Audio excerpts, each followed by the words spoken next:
Well, hello there. This is Veronica Armstrong, life and leadership coach and founder of Leadership Life Support. If you have been following me, my blogs, and on social media, then you are aware that this month's theme was on self-development, or has been on self-development.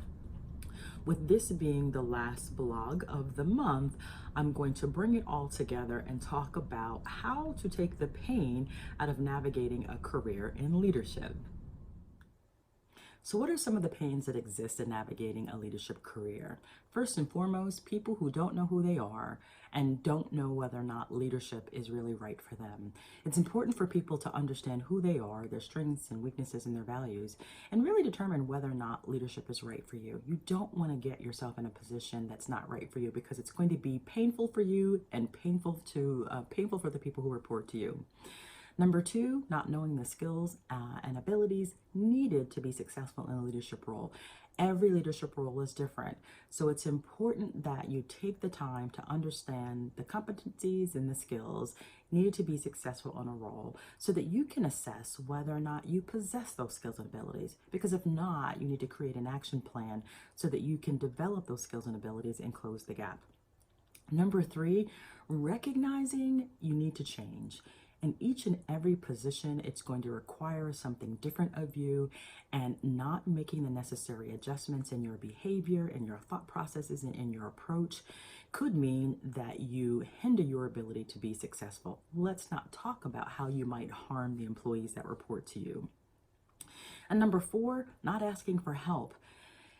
Just because you're promoted to a leader doesn't mean that people think you know everything. It's important that you ask for help. We all need help. That means just asking people for guidance to ensure that you're making the right moves, you're doing the right things, you're saying the right things.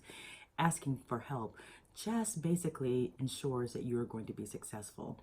And finally, asking for a mentor. Mentors are important. They have been through what we've been through. They are where we want to be, and asking them for their guidance and their support to help us navigate the landmines that we are surely going to encounter is only going to make you a better leader. So what can you do to overcome these challenges and to make your navigating a leadership career a lot easier? Number one, get to know yourself. Understand your core values, your strengths, and your weaknesses. The more you know about who you are, the better equipped you are going to be at identifying a career that aligns with who you are and what your values are. Number two, take a personality assessment. There's the DISC, there's the predictive index, there's the Myers-Briggs, there's even the Strengths Finder. Again, the more you know about you, the better equipped, or the more equipped you're going to be to identify a career and opportunity that aligns with your strengths, your weaknesses, and your personality. Number three, learn about the leadership pipeline and the differences in the skills and abilities required at each level of leadership. There's a book called The Leadership Pipeline.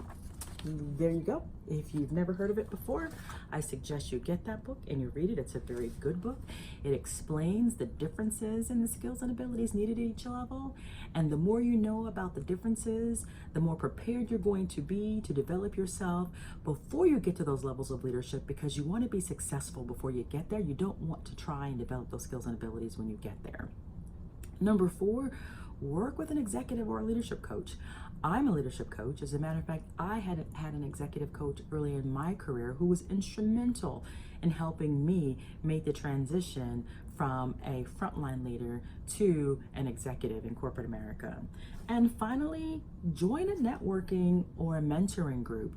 Something where you can get with other people who have experience that you are trying to get, or who've been in the positions that you are trying to go after, or have been down the path that you've been down, who've made that same journey. They can give you information and insight that you wouldn't otherwise have. As a matter of fact, they'll help you see your blind spots. They'll help you identify landmines before you even encounter them. So look at getting a mentor or joining a mentoring group, something that kind of gets you out of your normal day-to-day and gets you around people who have the experience that you don't already have. So why did I choose personal development as this month's theme? First and foremost, because it will help you get to know you. It's important for you to know who you are, your core values, your likes, your dislikes, your strengths and your weaknesses. It's important for you to know all of these things about yourself so that you are making the right choice when it comes to your career. Number two, any personal development that you're doing or self-development that you're doing as it relates to your job, it will help you understand what's required at each level of leadership. That's critically important. You don't want to be in a position where you're being promoted up to the ranks and you're not equipped to even be where you are. Hopefully that doesn't happen. Hopefully your company has a good selection process in place so that doesn't happen. But it's important for you to understand that there are differences in the skills and abilities required at various levels of leadership. Number three, just developing yourself just sets you up for success. I want you to be successful.